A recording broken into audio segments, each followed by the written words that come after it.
You're listening to the Songs of Inspiration podcast, bringing you local interviews and performances by singer-songwriters with the goal to give space to the music community and share local artists' messages and stories with the world. I'm your host, Lars Wickland.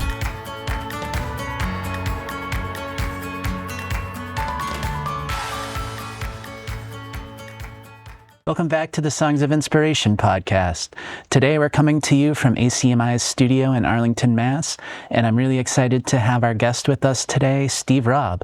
Thanks for being on the podcast, Steve. Thank you for having me. Cool. So to start things off, can you tell us a little bit about how you got started with music? Probably 4 years old, screaming on the playground and singing songs and listening to the Beatles it was always something that I enjoyed. Going way back, I took guitar lessons at 9 years old. I started that, and I was the only one I knew taking guitar because everyone else was learning trumpet or some band instrument. So I felt a little more cool and different at that time.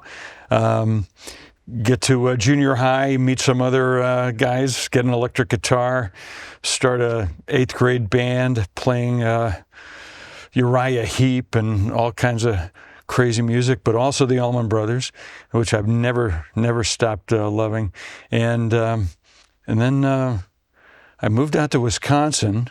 I got a new group of friends and got rid of my electric, got a little more acoustic oriented, and then between college and starting a work life, starting a business and a family kind of faded a little bit. Mm-hmm. Then around the age of 40, which was a long time ago, I got another electric guitar. Nice. Met up with some friends again and started jamming in the basement. And then from that, we put a band together that we played together for about 12 years. They're still going. And played a lot of R&B. We had a sax.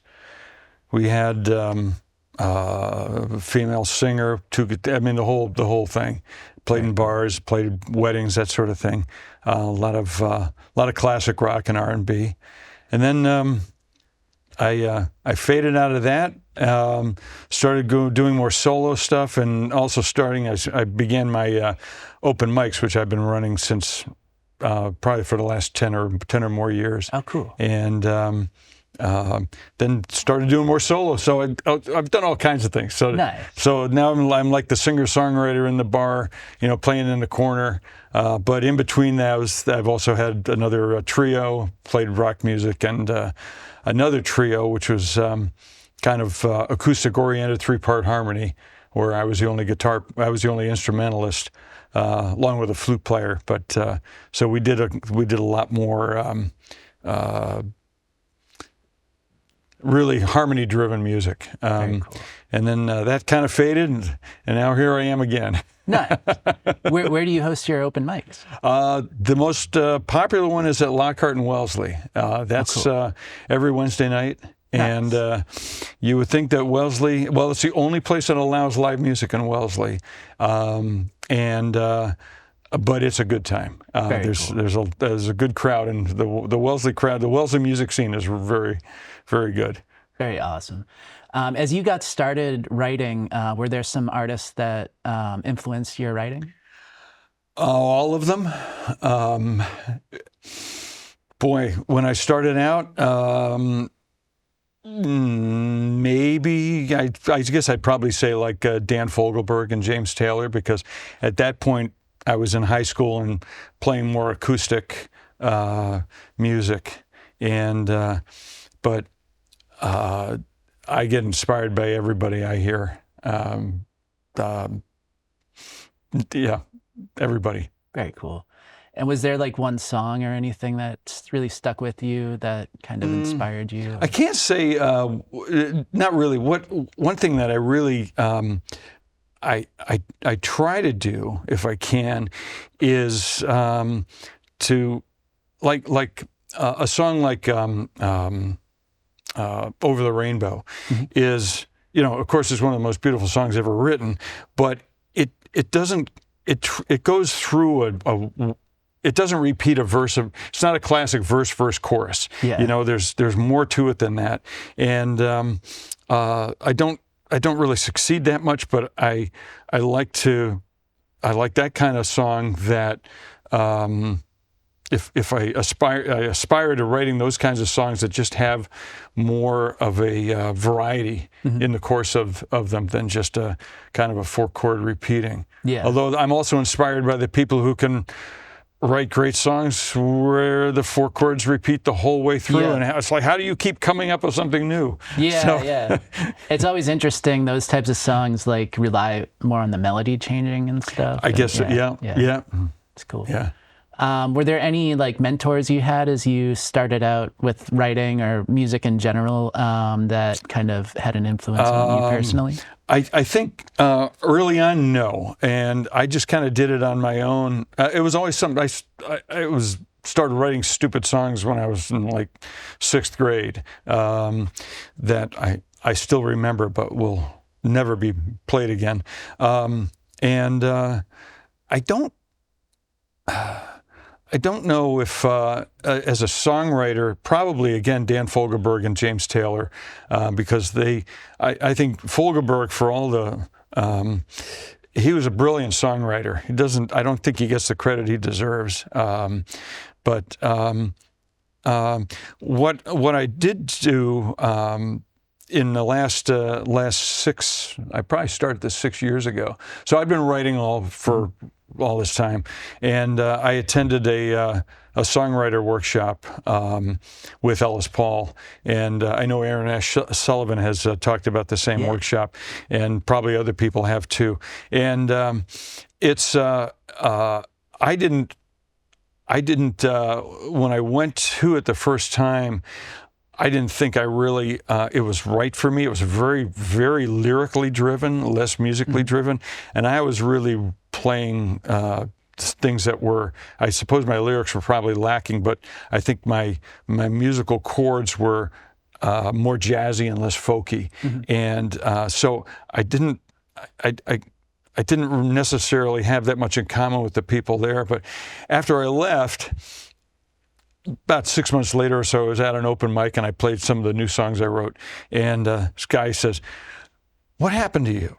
What do you mean? He says, "Your songs have gotten a lot better." So I guess I can thank everybody at the retreat for that, including the students who are always inspiring. Yeah. You know?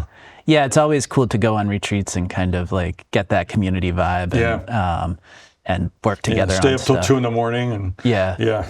Very cool. It was fun. As someone who started out in bands, can you tell us a little bit about some of the bands you've played in recently and like how that evolved into kind of your solo stuff now?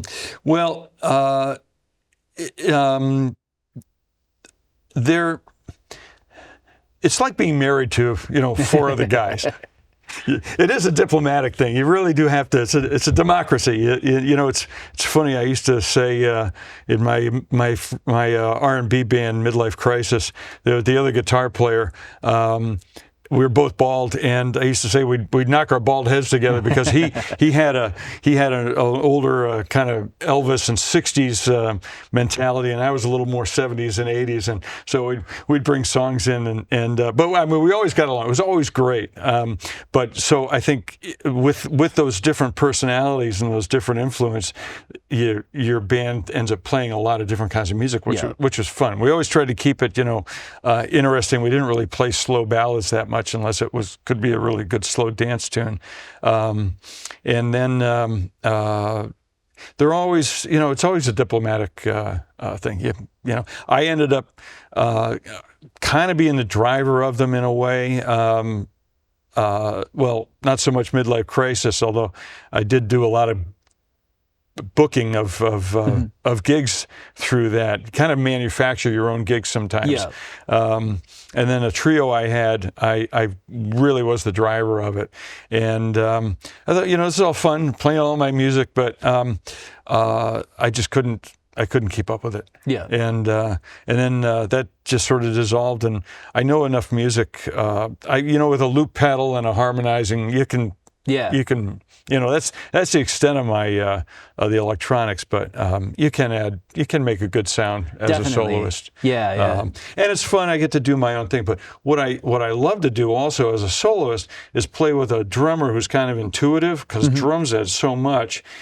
And the beauty of it is if he can watch me, we don't have to rehearse. You know, he's just kind of, we know the song, if there's a steady beat to it, and I'll turn to him if there's a pause, but and then they'll say, well, let's get a bass player. I go, now we have to rehearse. And it's like, it's just so much fun to just get up there, and then somebody requests a song, and, you can play it. And, It's good to keep it simple in that way. And it's also cool, like I've also experimented with just having people kind of join sporadically, and it adds so much, and it's so much fun. Cool. When you sit down to write, what are some things you do to kind of inspire yourself? That's a good question. Sometimes I just have to sit and think about. Usually I'm noodling around on the guitar finding something, but a lot of times I'll have some lyrics that I've just kind of kept somewhere, and what I might be noodling on, I might say, maybe that works with these lyrics. So, there's always what comes first. Chords or lyrics, and it used to be always chords because I wasn't such a good lyric writer. I think I've improved with the songwriting workshops, and the exercises. But it's I know there are times where I just sit there and playing it. I just go, what am I feeling? And I just close my eyes and go, what am I trying to say? And kind of slow down, take a breath, feel it, and and the words sort of come out. I'll just start scribbling. There's always stuff you waste. You just scribble down and throw away. But, it's just, I don't know. I'm not sure. It's a tough question. It is, and everyone I think I've talked to has different answers for it, and it's always interesting to hear just like where people start, and it is always kind of like a mix, I feel like. I can't say there's a particular time of the day or anything. I don't go through a process. I don't write every morning like some, I don't do that. If I get inspired with something, or if I just play a riff that I kind of like, I'll see what feels right. Sometimes it's a song that means something. Sometimes it's just a song that has it's just upbeat and happy and doesn't necessarily convey any particular message. It's just something that might be fun to listen to for somebody, or fun to play. Very cool. What do you think are like a few elements of a song that make it stand out? Well, there's that hook. Try to describe it? Nah. When you see it. To me, it is that change. And I don't know if that's always the hook or not, but if you've got something that's repeating, and I don't necessarily mean the 4-chord repeat, but you've got the verse, chorus, you might have a bridge. Sometimes just look at what you're writing, and that note that you're singing here, what's another chord that you could sing with that note? And now you change it, and that's really helped a lot. So that's something that I kind of like putting in occasionally, not always. Sometimes it just doesn't work. But it's an exercise to do that I like, that just makes a song. You can play a lot of songs with 4 chords, but if you want to play it right, there's more to it than that. So you want to write a song that's got something more. Definitely. More in there. Cool. Can you tell us about a story behind one of your songs and kind of how you wrote it? Sure. Well, there's a few of them. Let's see. When I was back in college years, I had a summer girlfriend, and after summer was over, we went our separate ways. She went to college. I went to college. Not sure if we were going to stay in touch. It did not amount to anything. But I wrote this song for her called Leaves. that was it was a metaphor how as summer wanes, the trees get much more beautiful. She's the leaves, I'm the oak. She's much more beautiful, as the leaves change. And I'll wait for you until next year when the leaves come back. If we can rekindle this romance in the next summer. So it was a romantic little thing. A lot of major 7 chords in that song. And 30 years later, I had a chance to play it for her again. She had heard it.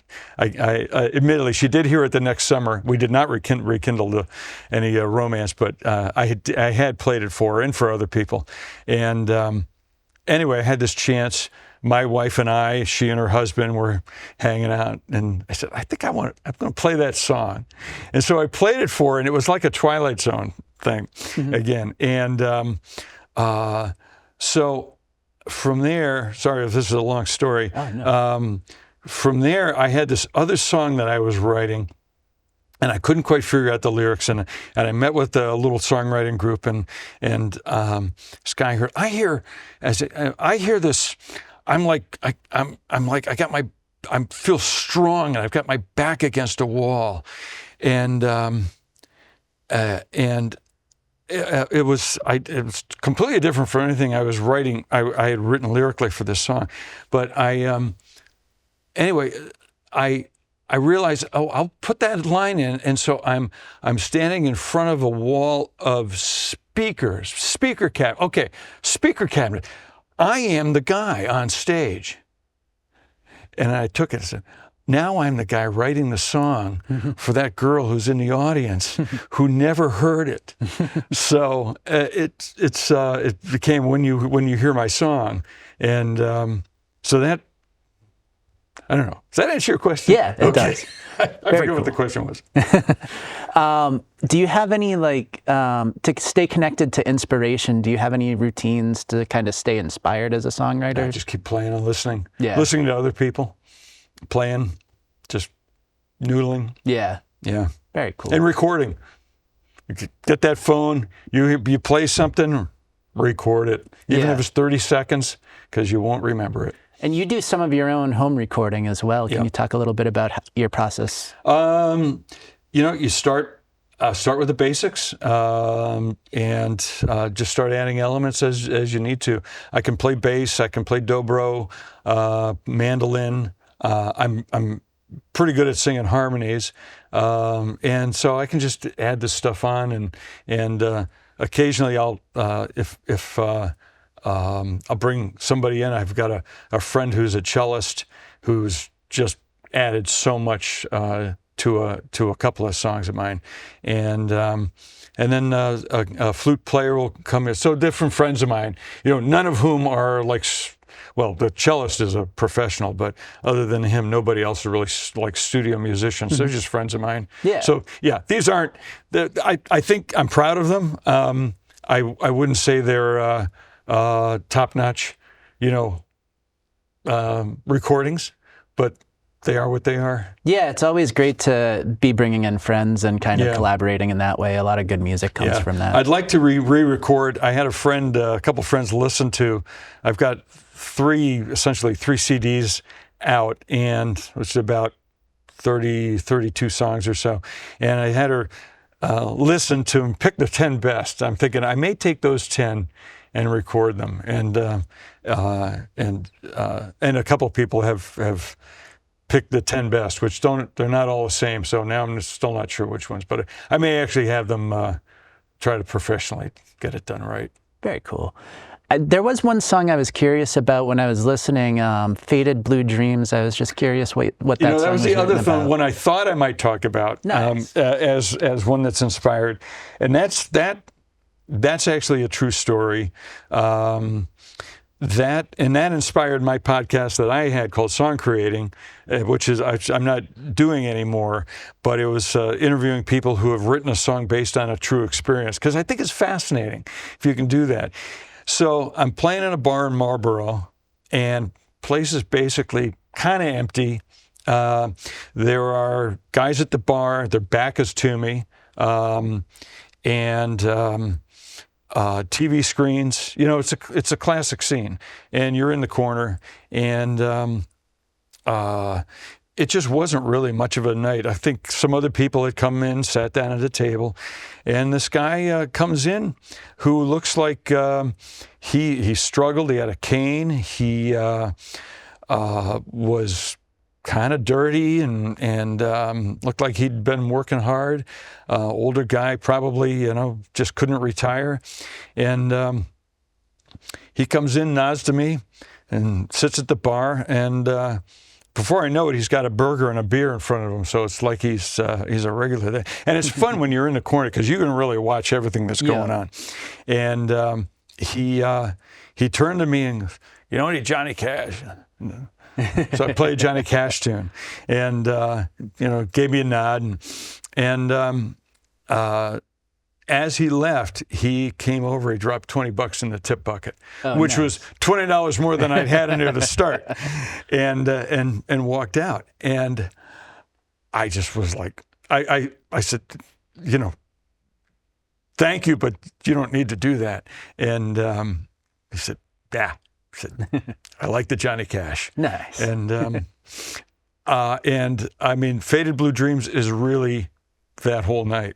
That's cool. It is cool. It was a fun one to write, and you know, the start of Faded Blue Jeans is feeling 3 feet tall, standing in the corner, bathed in TV blue and neon green, and at the end it's now I'm feeling 10 feet tall, and this place feels like an auditorium, or I can't remember the lyric itself. But that's really cool. Yeah, it was. The imagery in that one was what made me curious about it. Yeah. Thank you.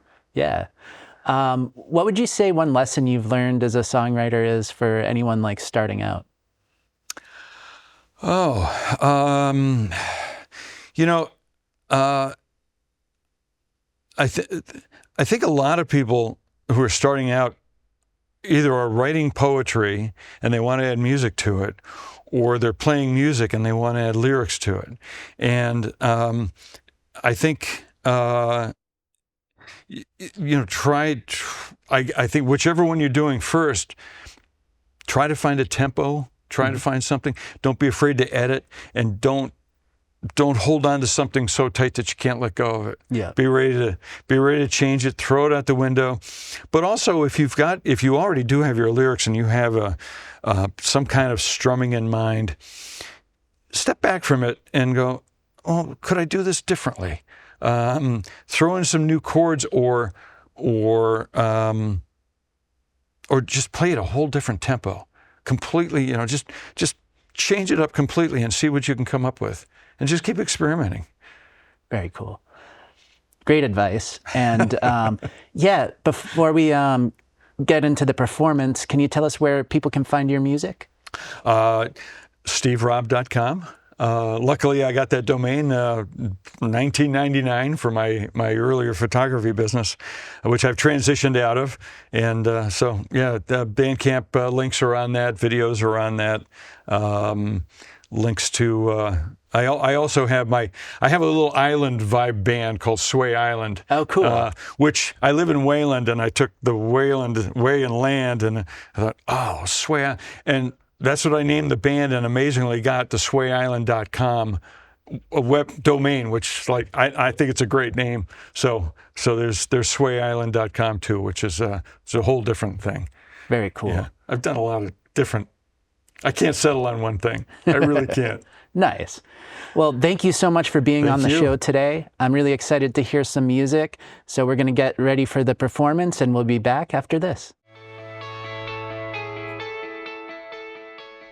This is a song called So Close. It started out just as a song about sailing, and then it kind of evolved into something more.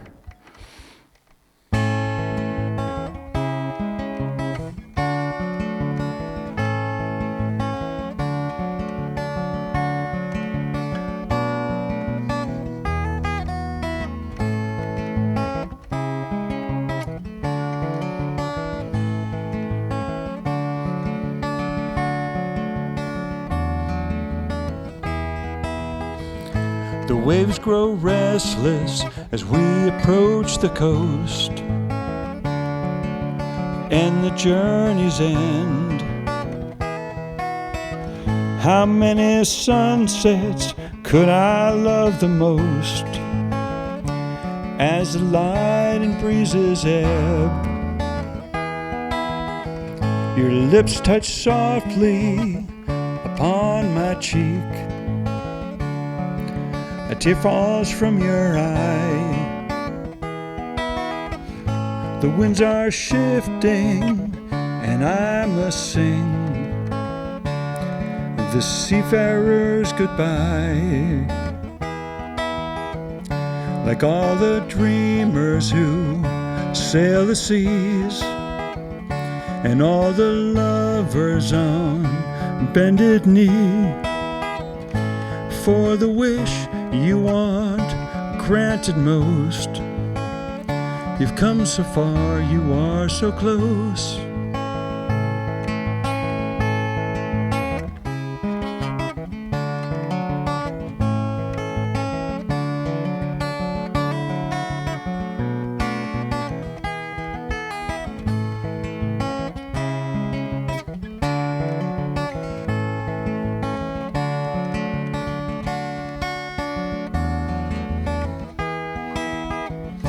To all the farmers with weathered hands, and all the migrants on foreign lands, to all whose future relies on hope, you've come so far, you are so close. For all the painters who know not when to lay the brushes down, and the songwriter nearing the end, searching for that final sound.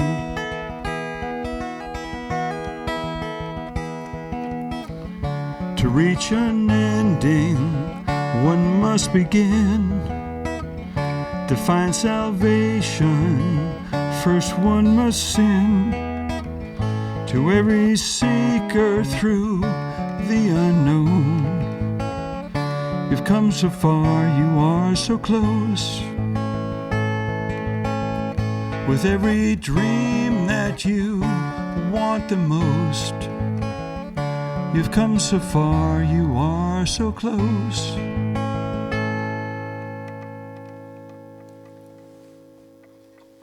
And now for something completely different. This song is called Coconuts. I was in my gym and somebody walked by and he must have put on some kind of a salve and it smelled like coconut. And I looked at my wife and said, the smell of coconuts just drives me nuts. I love the smell of coconuts.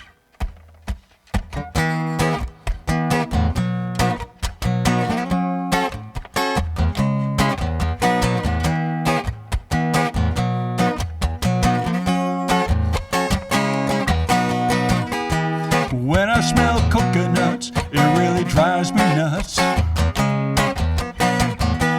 Thinking about the palm trees in the shade. Life on this tropical isle, it really drives me wild. Guitars and drum beats serenade. There's no point arguing between rum and gin. Whatever's in the cooler works just fine. And she really drives me wild with that tropical smile and the way her hand holds mine. Forget the world outside, the fresh air and the sun and skies. Just enjoy the sand between your toes. Is it time to swim? You better count me in.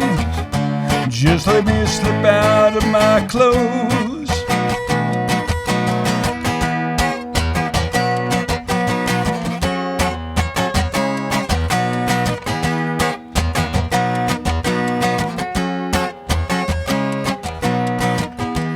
Promise me you'll never leave. Promise me you'll never change. Look me in the eye and kiss my nose. We live a life of harmonies, with colors swirling in the breeze. Libation and love always flow. Forget the world outside, the fresh air and the sun and sky.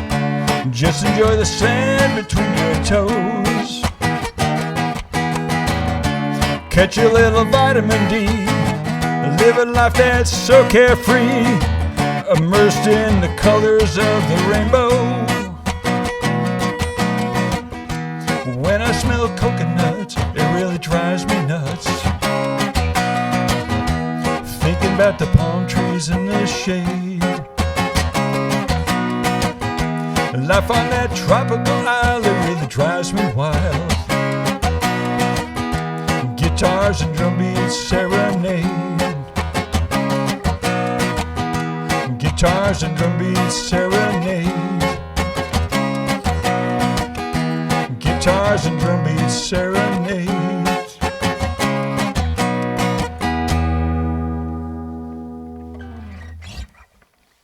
Something completely different. All right. So I have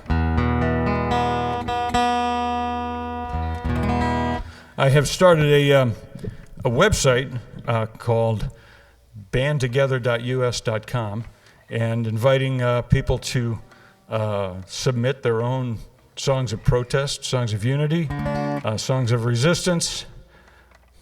I think you know the idea. And this song kind of all came together at the same time. This song is called Band Together.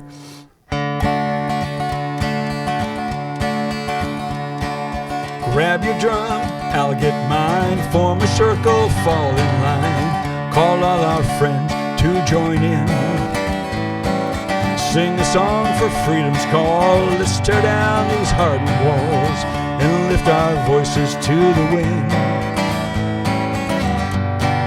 Let's do more today. What comes tomorrow, no one can say.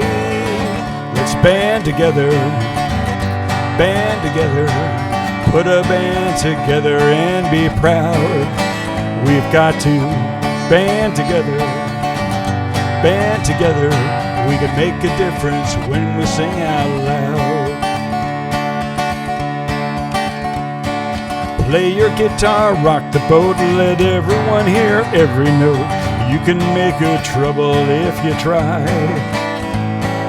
Toot your trumpet or a tuba, make your trombone a bazooka. Look the enemy right in the eye. Let's do more today. 1984 isn't so far away. Let's band together, band together. Put a band together and be proud. We've got to band together, band together. We can make a difference when we sing out loud. Rejoice in what we have right here. With instruments we have no fear. We protest with music and our words. Hark, I hear a neighbor yell. He wants to hear more cowbell. Another one is screaming for a free bird.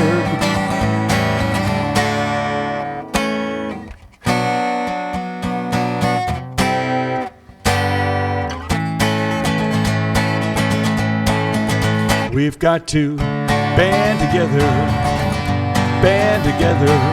Put a band together and be proud. We've got to band together, band together. We can make a difference when we sing out loud. Pete and Woody would be proud to hear us strum. Tear the fascists down and we shall overcome.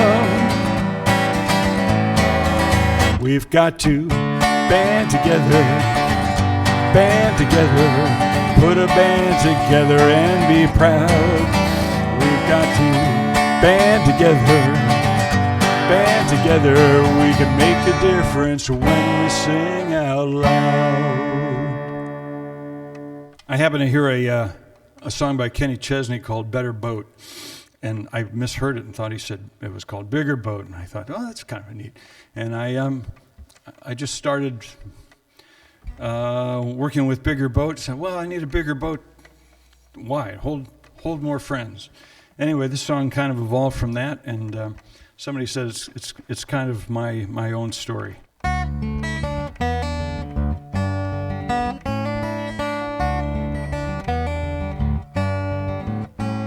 Well, I'd like to have a bigger boat to hold all my friends and still remain afloat, with extra room for coolers and a grill, so all of my passengers can get their fill. I'm going to need a bigger boat. Well, I'd like to have a spare guitar for friends who are visiting from near and far. We can reminisce with front porch jams and play tunes from our favorite bands. I'd like to have a spare guitar. Well, I'd like to have a big old dog, one who likes to fetch a tennis ball. She'd be my greeter as we take a walk, and then tug on her leash as I stop and talk. I'd like to read so many more books, to learn so much that I've overlooked. Take me to places I might never see, through classics and novels, biographies. I'd like to read so many more books. Well, I'd like to have a bigger heart. I'd like to do my part, to reach out and embrace all the colors in the human race.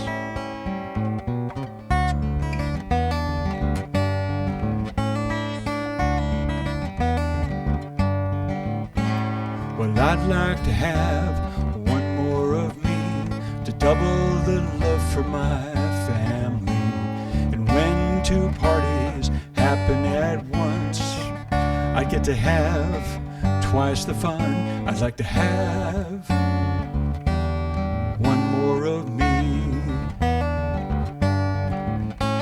Well, I'd like to have another chance to enjoy one more hug with my parents, and whisper a thank you for raising me right, and one last I love you, good night.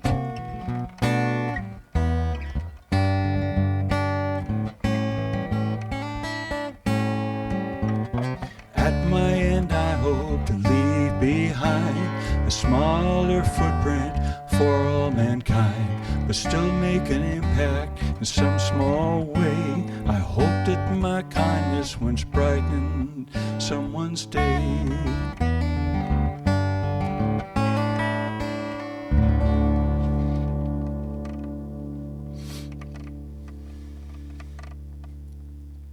Thank you once again. My name's Steve Robb, and you can find music at steverobb.com. It's R-O-B-B, and on all the streaming platforms under my name and under Sway Island. Thanks very much.